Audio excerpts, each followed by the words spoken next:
Hallo und herzlich willkommen hier bei Enthusia Mobile. Schön, dass ihr wieder dabei seid und mich hier beim Bau meiner Spur-N-Anlage begleitet. Ich bin der Louis und dieses Mal geht es um den Baufortschritt Januar 2025. Mehr dazu erzähle ich euch nach dem Intro.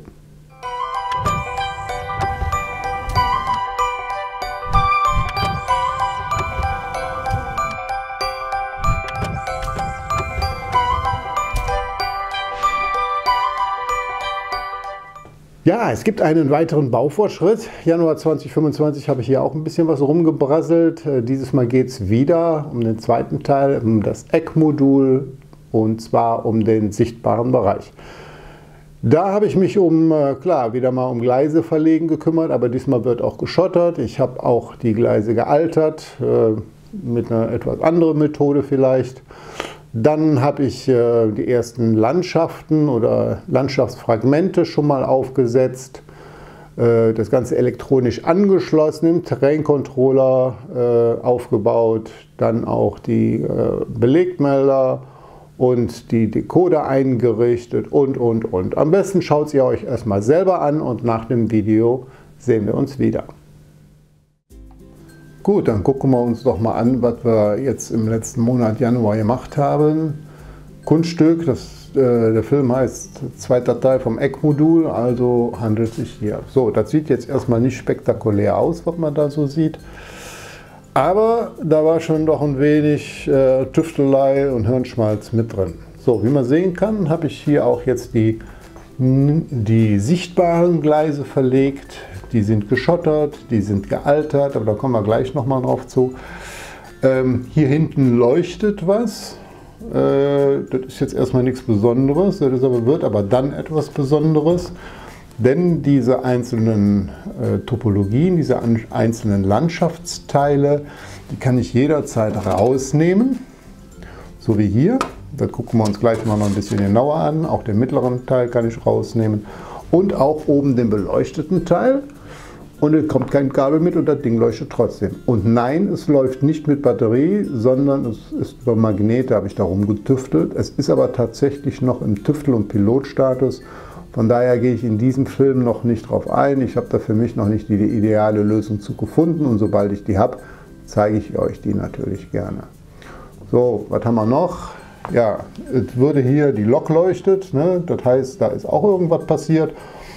Und sie würde nicht leuchten, wenn hier unten kein Anschluss gemacht worden wäre.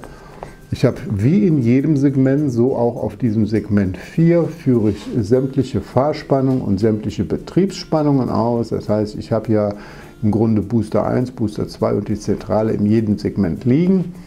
Und verwende hier für Betriebsspannung 12 Volt Gleichspannung, das brauche ich für Licht, 16 Volt Gleichspannung für Decoder, für Versorgung der Decoder und 18 Volt Wechselspannung für die Versorgung der Kehrschleifenmodule. Das heißt, hier sind jetzt sämtliche Verteiler angeschlossen, das Ding ist jetzt auch erstmal soweit.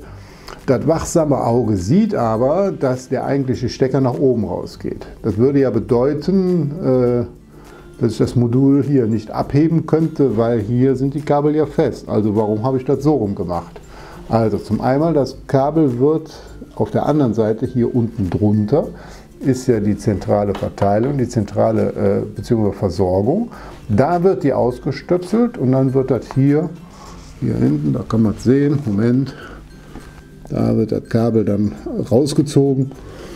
Und ja, liegt dann hier drin. Und das gleiche ist dann auch hier mit dem Anschluss von den Belegmeldern. Das Loconet-Kabel wird da hinten rausgestöpselt und hier reingezogen und dann kann ich das Segment später anheben.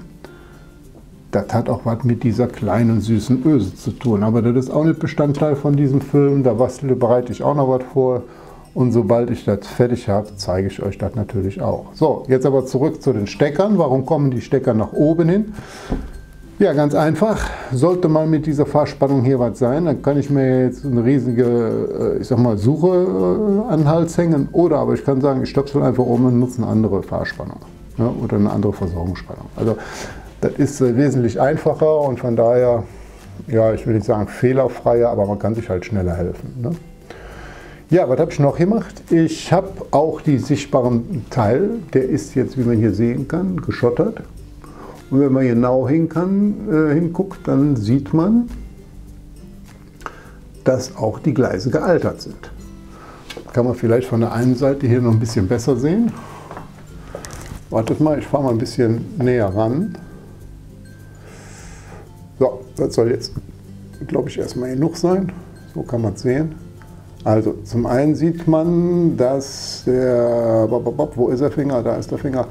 Dass der Schotterteil an den Gleisen dunkler ist, wie der Schotterteil, der rechts oder links davon liegt. Das liegt einfach daran, dass ich hier mit einem Edding gearbeitet habe. Oder so eine Art Edding. Das hat einfach einen ganz feinen Nebeneffekt gehabt, ne? Wie man den Schotter dann aufgetragen hat. Das wirkte an der Stelle dunkler. Da konnte ich nichts dafür, das war nicht geplant, aber manchmal ist ja auch das Glück mit den Dummen.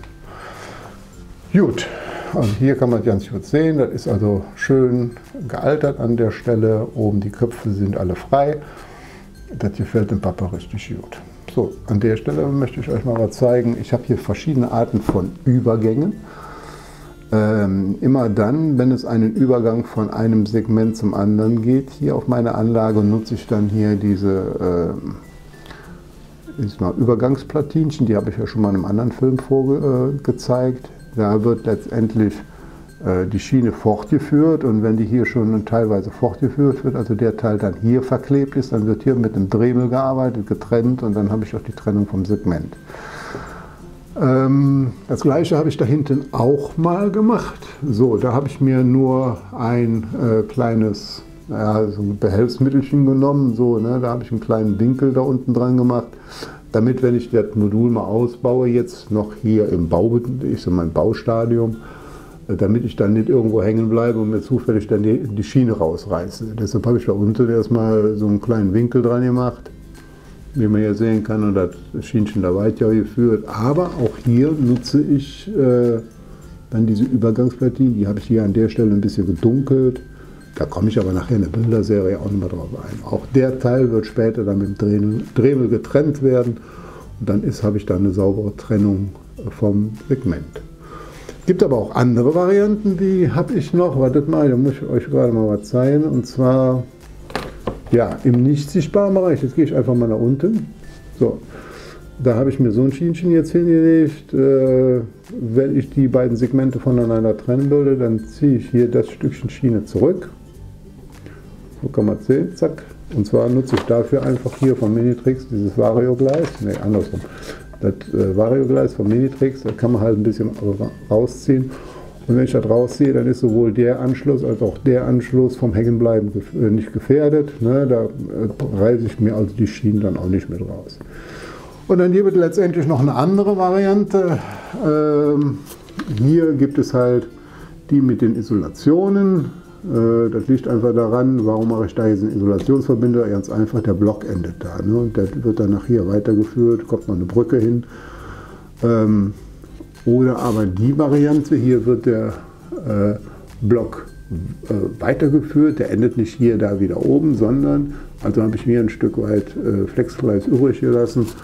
Das wird irgendwann nochmal angesetzt. Auch hier, wie man sehen kann, hier kommen zwei Brücken hin. Einmal für die Strecke und einmal für die Strecke. Hier passiert noch was. Ne? Hier ist ja schließlich der Fluss, da muss man mal gucken. So, ich weiß jetzt nicht, ob ich es schon gesagt habe. Die einzelnen Topologien hier, die kann ich hier rausnehmen.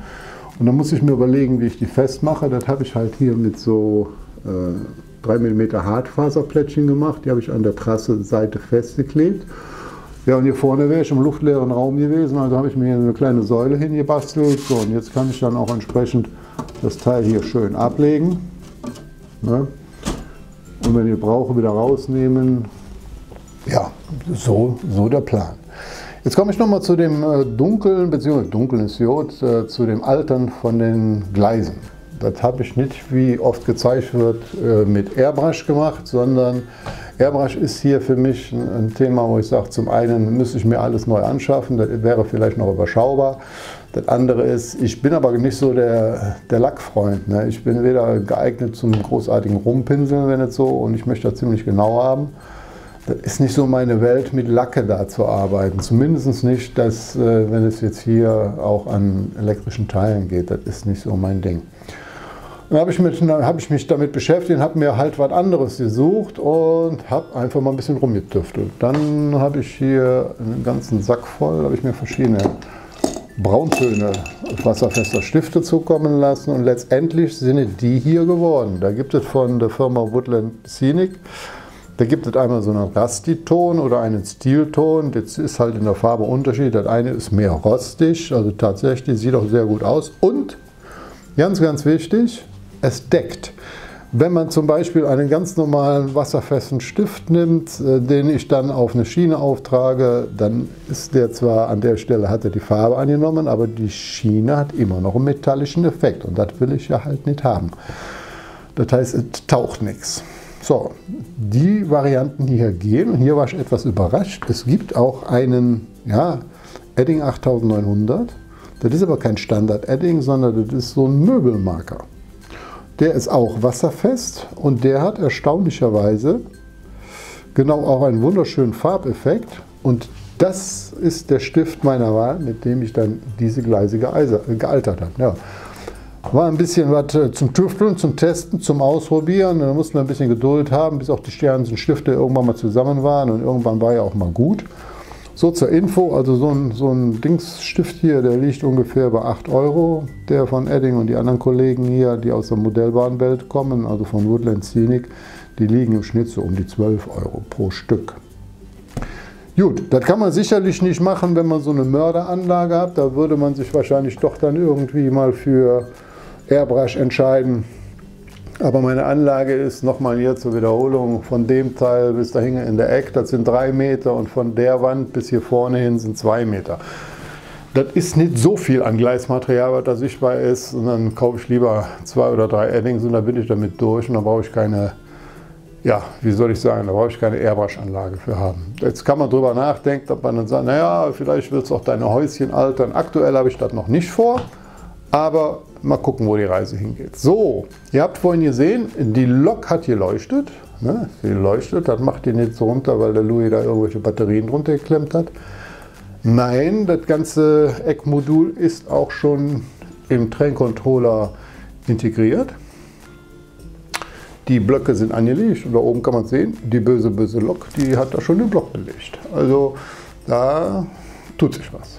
So. Und da sich wirklich was tut, das zeige ich euch jetzt auch. Jetzt nehme ich das mal, fahre euch mal ein bisschen dichter ran. Ich hoffe, ich habe jetzt bei dem einen oder anderen keinen Brechreiz erzeugt. Nach dem Motto, der schwenkt aber die Kamera heute, wie er will. Ja, tut er. Ich will das auch. So, jetzt nehme ich die Hand mal vorsichtig weg und jetzt gucken wir mal, ob da hier hinten mit der Lok was passiert. Und siehe da, sie fährt. Sie fährt wunderschön, wunderbar. Das funktioniert alles. Das heißt auch, das ganze Eckmodul ist halt im Train Controller auch schon eingerichtet. Heißt auch, Belegmelder sind installiert worden, der Decoder ist eingerichtet worden. Aber das nehme ich euch, wie gesagt, in der Bilderserie mit. Ja, das ist jetzt alles das, was hier passiert ist. Dann gucken wir uns die Details dazu in der Bilderserie an und wenn wir damit durch sind, dann sehen wir uns vor der Kamera wieder.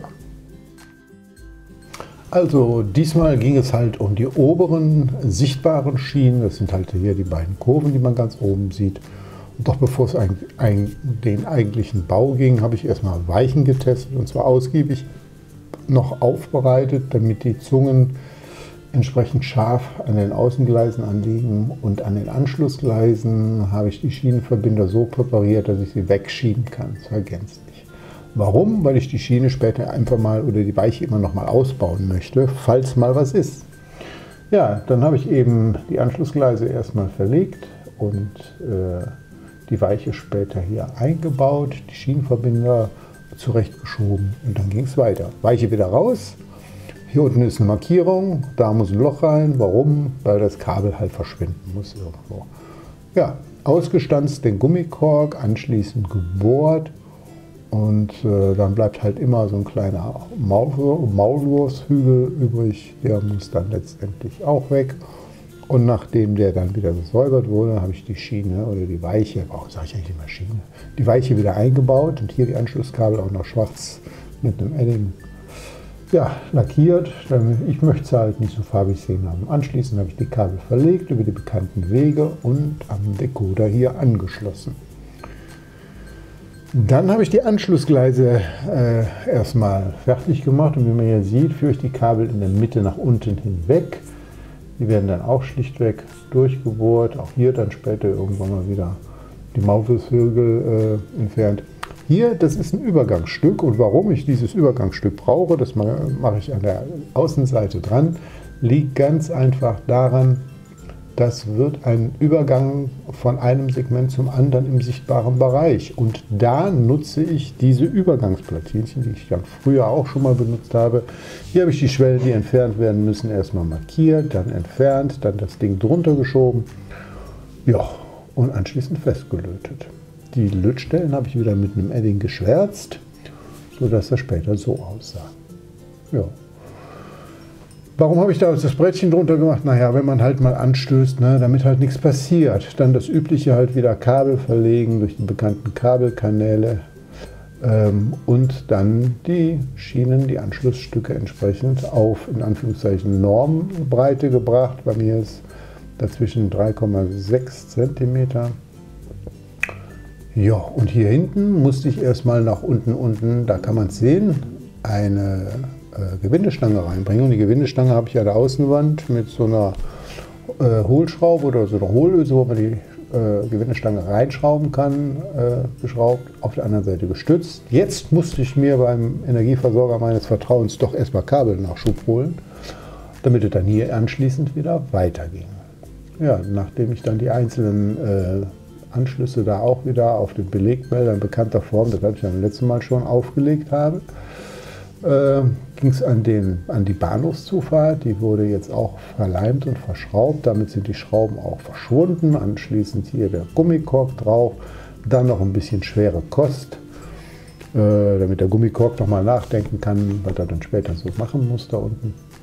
Ja, und anschließend hier die Schienenübergänge markiert mit einem weißen Edding und dann schon mal eine, ja, ich nenne es jetzt mal Vorlagenschiene dahingelegt, befestigt. An der werde ich mich nämlich zukünftig orientieren, wenn ich denn jetzt gleich anfange, hier das äußere Flexgleis zu verlegen. Auch hier immer noch der Abstand 3,6. Das habe ich eigentlich durchgehend auf der Anlage. Wieder mal einen Maulwurfshügel entfernen, damit die Anschlusskabel da später, wie es hier in der Mitte ist, auch rauskommen können, über die bekannten Kabelkanäle verlegt und so sieht es halt aus.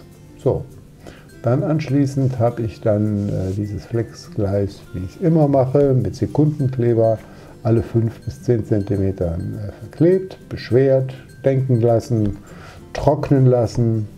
Schwere Kost gab es ja immer. Und nachdem das Außenteil jetzt fertig war, habe ich mich dem Innengleis gewidmet. Da konnte ich mich ja jetzt an dem Äußeren orientieren und auch hier dasselbe Prozedere ausrichten. Das auch hier ist ein sichtbarer Übergang auf die Bahnhofsebene, deshalb auch hier wieder die Anschlussgleise. Ja, und jetzt ging es an die Stromversorgung. Wie in jedem Segment, auch hier in dem Segment, sämtliche Fahrspannungen und sämtliche Betriebsspannungen habe ich rausgeführt.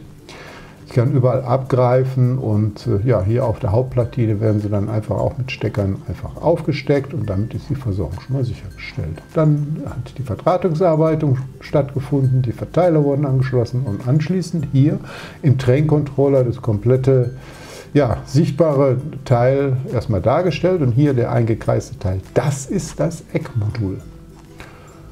Auch mir geht es so, ich behalte nicht alles, ich muss mich immer mal wieder den Bedienungsanleitungen widmen und da nochmal zu gucken, wie es denn geht. Dann habe ich vorsorglich alles das, was ich programmiert habe, schon mal abgestöpselt und dann ging es ans Programmieren genau von diesem Eckmodul. Angefangen habe ich mit diesen Belegmeldern, anschließend den Weichendecoder programmiert und dann gab es halt schon mal die erste Prüfung. Die Lok drauf, wie man im Hintergrund sieht.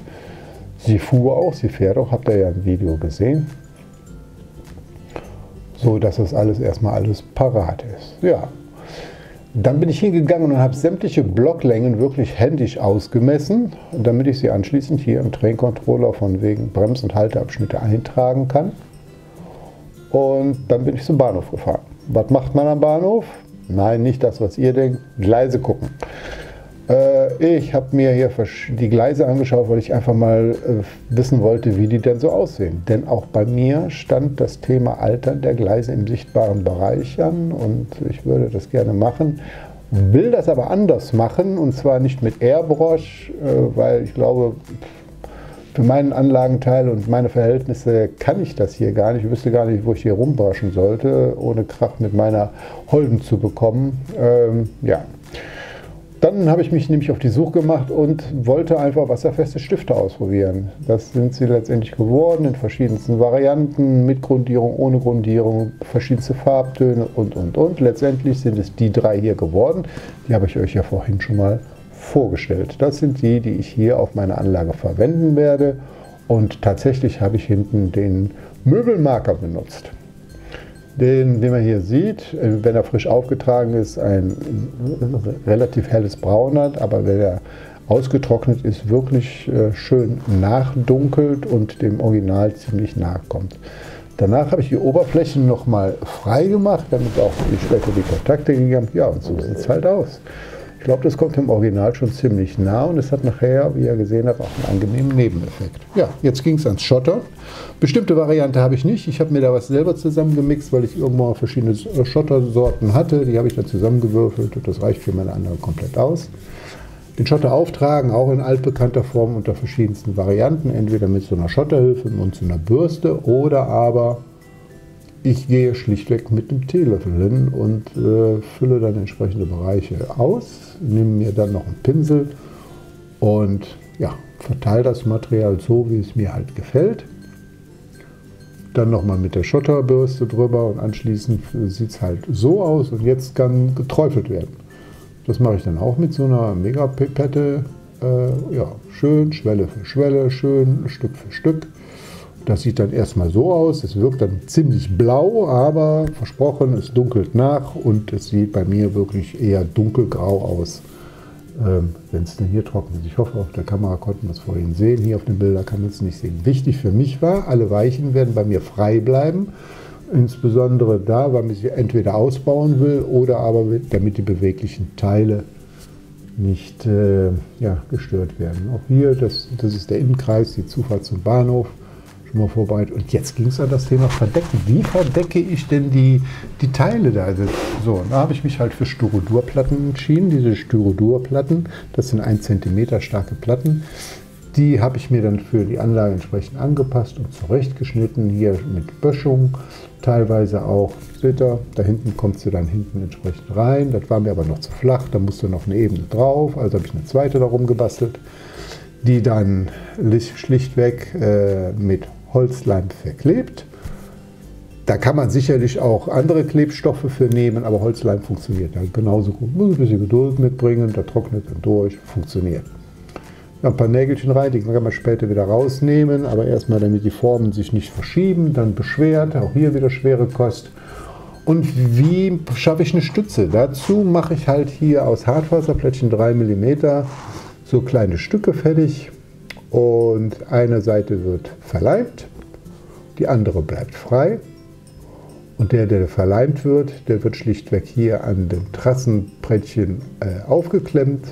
Und wenn es dann ausgehärtet wird, ja, da muss man halt noch ein bisschen was dazu basteln, damit man anschließend hier sowas hat. Und das sind letztendlich Stützen, die dann letztendlich auf dem gerade angeklebten Brettchen, wie man es hier sehen kann, aufliegt. Und damit kriegt die ganze Form da oben, dieses Stückchen Landschaftsmodul, auch Halt. Ja, hier habe ich noch viele Brettchen dran geklebt, diese Hartfaserdinger. Und in der Mitte, wo eben nichts zum Halten war, musste ich mir ein paar Säulen basteln. Das habe ich auch aus Hartfaser gemacht. Die habe ich dann an den Trassenrand angeklebt. Das ist gut, dass es 3 mm sind, weil, wie man hier sieht, die Fahrzeuge kommen locker dran vorbei, da passiert nichts, da ist kein Stören. Dann habe ich dann ausgerichtet, habe hier erstmal so eine Wasserwaage dahin gebastelt, damit ich dann anschließend diese Hölzchen, die da oben noch drauf kommen, nach oben an die Wasserwaage anstoßen lassen, damit es nachher eine Ebene gibt. So, jetzt habe ich auch in der Mitte die Möglichkeit, was aufzulegen und dann konnte es auch in dem mittleren Teil weitergehen. Ja, hier habe ich mich schlichtweg, wie man gleich sehen kann, für eine Trassenform entschieden. Warum? weil ich ja da unten verschiedene Steigungen habe und da eine durchgehende Platte, das hätte da nicht funktioniert. Als das Ding da gebaut wurde, hat meine Frau gesagt, super, hast du schon den ersten Weinberg. Die Idee war geboren, da kommt tatsächlich jetzt ein Weinberg hin, das lasse ich mal so. Da kommt aber noch mehr drauf. Und das unterste Teil war relativ einfach, da kam auch wieder nur eine Stütze hin. Ja, und das war's. Dann schauen wir mal, was im nächsten Monat passiert. Ja, was soll ich sagen? Also, es war ein ziemlich umfangreicher Monat. Ich kann euch versprechen, der Februar wird ein bisschen ruhiger werden. Leider, oder Gott sei Dank, wir haben hier in Köln die 5. Jahreszeit. Das heißt, es gibt auch noch ganz viele andere Termine, an die ich jetzt wahrnehmen muss. Heißt, ich werde an der Modellbahn bauen, allerdings wahrscheinlich nicht in so einem umfassenden Rahmen wie im Januar. Aber es geht Schrittchen für Schrittchen weiter, und zwar diesmal mehr hier mit dem Anschluss da hinten weiter auf dem Segment 4. Da muss ein bisschen was passieren. Irgendwann muss man sich ja auch mal dem Brückenthema nähern. Ja, und dann schauen wir mal, wie es einfach weitergeht. Ich lasse mich selbst davon erstmal überraschen. So ihr Lieben, das war es wieder mal. Wenn es euch gefallen hat, dann freue ich mich über euren Daumen nach oben, aber ganz besonders über euren nächsten Besuch. Und damit ihr die Fortsetzung nicht verpasst, lasst mir einfach euer Abo da. Das Glöckchen noch einschalten und dann werdet ihr automatisch hier vom Kanal unterrichtet, wenn es denn hier wieder was Neues gibt. Also dann, ich wünsche euch noch eine schöne Zeit, freue mich auf euren nächsten Besuch. Macht's gut, bis zum nächsten Mal. Tschüss, euer Louis.